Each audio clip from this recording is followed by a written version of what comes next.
to share briefly feeling, experience about the ongoing abuse of religious freedom and human rights abuse in Vietnam. It is sad to report that religious freedom and human rights conditions in Vietnam presently have got much worse for the month for decades. The Article 70 of Vietnam, the 92 Constitution, protect the human rights, protect the religious freedom. But in fact, since 75, there had been no freedom of religion. And the government violated Article 70 of its own constitution. For the Montagnard, the government of Vietnam have a long memory of the war and consider the Montagnard as a long-term historical enemy because we fought alongside the French and American during the Vietnam War.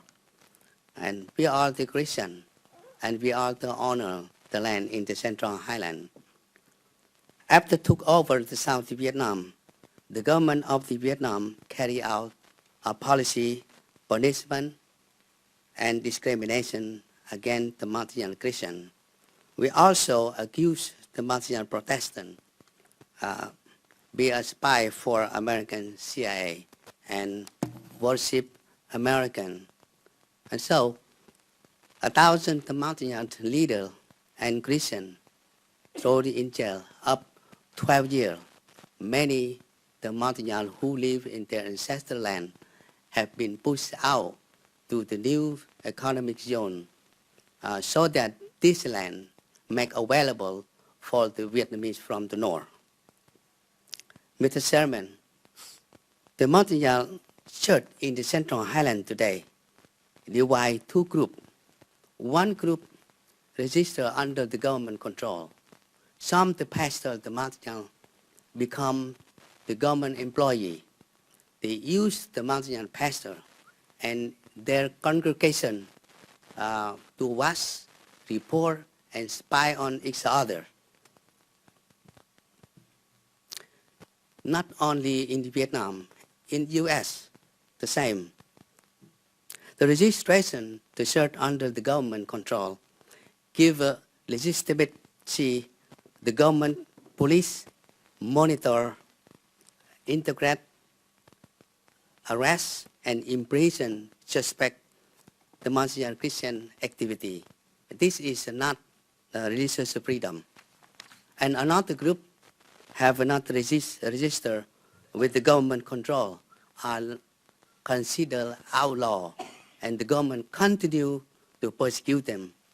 And the two groups of the Montagnard Christian now become uneasy each other.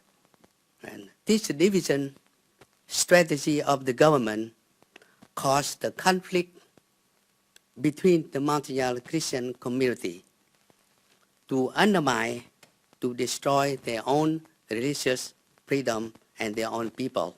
This is not freedom of religion. The government of Vietnam claims there is freedom of religion in Vietnam, but in reality, it's not true. The government police force continue to terrorize and the Montagnard Christian in the village and force them to worship in the government-controlled church. For example, I just get information today.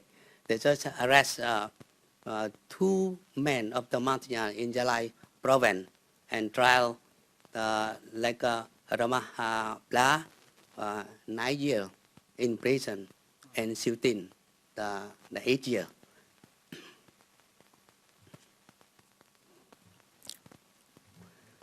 We ask and recently recommend that the Vietnam government free all political, religious prisoners, including the Montagnard prisoner, before any U.S. government defend trade, treaty, and Trans-Pacific Partnership with Vietnam go forward. This list is over 300. Mr. Chairman, we call the United States government reinstate the Vietnam designation as a country particular concern for extremely violent religious freedom.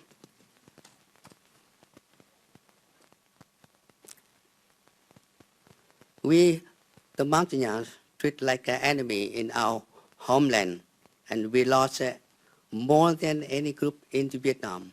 Central Highland right now become prisoner for the Montagnard.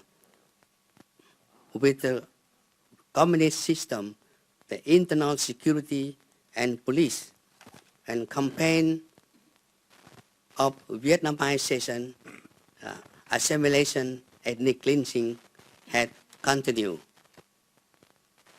We cry out to keep our land and our ancestral land and our language and our culture. Our ancestral land had been completely occupied by the government for rubber and coffee plantation. Our precious forests and wildlife continue to be exploited by the government. Mr. Chairman, it is our privilege to come here to tell you the truth about the human rights violation and religious freedom the Montagnard people face now in the Central Highland. We recommend following action of the government. Number one, the Vietnamese government should free all the political religious freedom before U.S. Congress approve any further trade defense agreement with the U.S., including Trans-Pacific Partnership. Second, Vietnam government should immediately rectify the Convention Against Torture immediately to stop practice of holding political religious prisoners in long period. The government must disclose accurate list of the prisoners, and the local prison must allow the independent monitoring all the prison and jail in the country. Number three, the government of Vietnam must recognize and acknowledge it is a citizen and the world that there are indigenous people in Vietnam who include, among others, Montagnard and Krom and Cham. The government of Vietnam must respect, restore the right of the indigenous people as outlined in the UN Declaration on the Right of Indigenous People, including the right of self-determination, the right to own their ancestral land, the right to education, development, assistance. Number four, the Vietnam government must repeal Decree 92 and end persecution of independent religious organizations such as the Montagnard House Church, and should end registration requirement for religious organizations. We hope the committee, the government of the United States will hear our prayer for help. Thank you. Well, thank you very much. It's a very powerful testimony. I'm going to just ask you a couple of questions and go to Mr. Smith, who's the author of the bill. One, so you don't think your time is wasted, I would never vote for the TPP after hearing you all. Never, never, never, never. And any member, Republican or Democrat, that votes for this and listens to this testimony, this is not a trade issue. This is a moral issue. It's a moral issue. So I appreciate your vote. Real quick, do you think the United States government has abandoned the Hmong and the Montagnards? Do your people feel abandoned? Yeah. Okay. Secondly, how many, keep the question short, I want to go to Mr. Smith. How many Montagnards are there here in the United States? right now in North Carolina, 12,000 people. And how many are in Vietnam? Vietnam, no, over a million. Over a million. And how many Montagnards are here in the United States? In terms of Hmong, there are over 250,000 here in the U.S., and in Vietnam, over 1 million as well. Over a million. And you really, I mean, do you wonder where is the United States? Where, you know, I think you made a very powerful, I'm giving a speech tomorrow night on why the church in the West ought to advocate for people who are being persecuted abroad.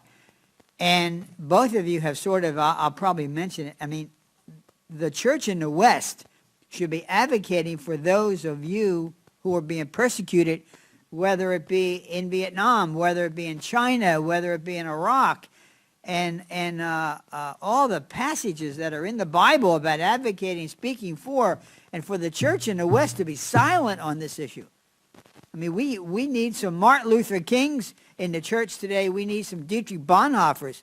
But anyway, I appreciate both of you. I learned a tremendous amount at the hearing. I again want to thank both of my staff, and I want to thank Joseph. I don't know if Joseph's around, and I want to thank SOS, both people. I don't know if they're, and I want to thank all of you for taking the time to come. It's been a very, very impressive hearing. And with that, I'll turn to Congressman Smith. Thank you very much, Mr. Chairman, for calling this very important hearing timely.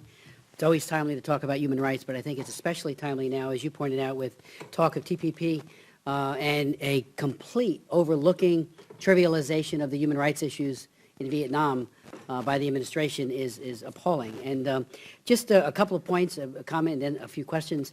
You know, we're sitting with the chairman who wrote the International Religious Freedom Act. Frank Wolf wrote that bill in 1998. It was signed into law, and it created the whole mechanism for the country of particular concern, an honest and very due diligence-oriented appraisal of a country with benchmarks as to how well or how poorly they're doing.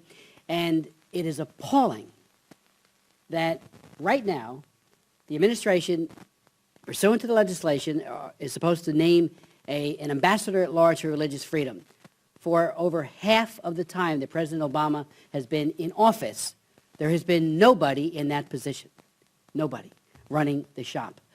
The CPC for Vietnam, it is an absolute no-brainer. Both Mr. Wolf and I faulted the previous administration, because human rights are not partisan, when they lifted CPC status in anticipation of what the ambassador at large at the time called deliverables, things that they promised to do, including the end of forced renunciations of faith of the Montagnard and Hmong, an end to an exclusionary policy, and especially as it relates to the Catholic, the Unified Buddhist Church, and of course the Montagnard and the Hmong and so many others who have suffered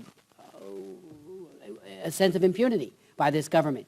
As Father Loy said, the trend line is that it's getting worse, and yet we have not heard a peep in terms of policy from the administration. And again, I would ask all of you tomorrow and today, as you lobby the House and the Senate, particularly the Senate, especially the leadership, to bring up the Vietnam Human Rights Act. As I said before, on 4 separate occasions, in 4 Congresses, 2 years duration, as you know, we have passed that legislation in the House. Last time it was almost unanimous, because members on both sides of the aisle recognize a deteriorating situation when they see it, and we can't even get a vote in the U.S. Senate on that legislation. If we lose, we lose. But at least, Senator Reid, bring it up for a vote. And I applaud my colleagues on the other side of the aisle who are here, including Congressman Lowenthal, who is a sponsor of the legislation that we've introduced. It is bipartisan, and it's the only way I would have it, just as Mr. Wolf, when he did the Religious Freedom Act, ensured that it, too, was bipartisan, but its implementation has been feckless, and it has been, unfortunately, very, very weak. A couple of questions, if I could. You mentioned, Ms. Hung, about the 300 Hmong that are in Thailand. You know, we do talk with, and Mr. Wolf and I have both met with, Antonio Guterres, the High Commissioner for the UNHCR. I can promise you we will again reach out to him by way of letter and to he and his office for a meeting to talk about those who have been stranded in Thailand, because it has been a problem we've raised before, but frankly, again, hearing you say it, it has not moved off dead center, and it's time to re-energize. He is the former Prime Minister of Portugal. He knows how to get things done. He's a very capable man. It's time those people found a third country solution, a durable solution to their problems. The idea that Vietnam has not been designated CPC, all the hype, again, the Bush administration, I believe, I think Mr. Wolf believes it as well, made a serious blunder when it removed CPC, because the bilateral agreement on trade was supposed to be the panacea where all these deliverables would happen. It's just the opposite. There has been a U-turn of expectation, and none of the deliverables have happened. It's gotten worse. They need to be designated immediately as a CPC country. And then there are 18 prescribed sanctions that Frank Wolf wrote into that law, starting from a mere démarche into a very serious set of economic sanctions that need to be adhered to and followed up, and the administration has not moved one iota. Thankfully, another part of Mr. Wolf's legislation was establishing the Religious Commission, which has done yeoman's work, and I'm sorry I missed Eric's testimony earlier, but I will read it. But they have been the truth, speaking truth to power all over the world in countries where religious freedom is repressed and where people are persecuted and tortured. And thankfully, they have been that breath of fresh air and honest representation of what the reality is on the ground, not so, unfortunately, at state. So I would also just ask, if I could, Mr. Ney, forced renunciations, how bad has that been of faith? Again, your testimonies were very thorough, so you give us a great deal to follow up on, as Chairman Wolf said so eloquently. So are the forced renunciations, are they continuing? Yes, they do, yeah. And if somebody refuses to renounce their faith in Christ, what happens? Mr. Senator, the mountain in the Central Highland is not in the city, because in the village that are far away from the city, 50 miles and 40 miles, and nobody can reach the mountain in the village, because the police and the government threat them. Oh, this is security. You cannot go over there. And the city is a majority is Vietnamese. Only 1% is the mountain. After 75, they push out from the city to economic zone. Yeah. So it happened in the city. It's only the secret police that can be there. For example, like you trip to the Vietnam 2005, as you know, and the high level from the United States trip to the Vietnam. Of course, the government of Vietnam now ahead 1 month. That enough time they deploy the police all the mountain, the village, and train them how to talk, then how to speak, how to answer. That all. The problem is the mountain Central Highland Road right now. And on the other hand, they're training the Vietnamese police speak, read, and write the mountain language. So any foreign from the U.S. or another country go to Vietnam, they don't know who is the mountain, who is the right at the mountain, because they speak the mountain language. That it happened today.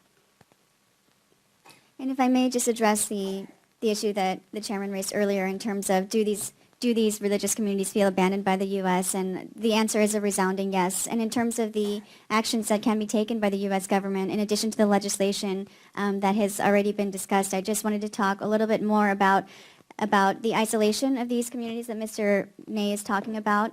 And the State Department reports that you alluded to are extremely deficient. And the community groups that come to D.C. and talk to officials about the severe persecution that is ongoing with their people of faith, oftentimes are not included in those reports. And we have met with the State Department and raised these sources of information and asked why they're not included. And sometimes the response is that, well, these are unconfirmed reports and we don't really have any confirmation. And the question remains, well,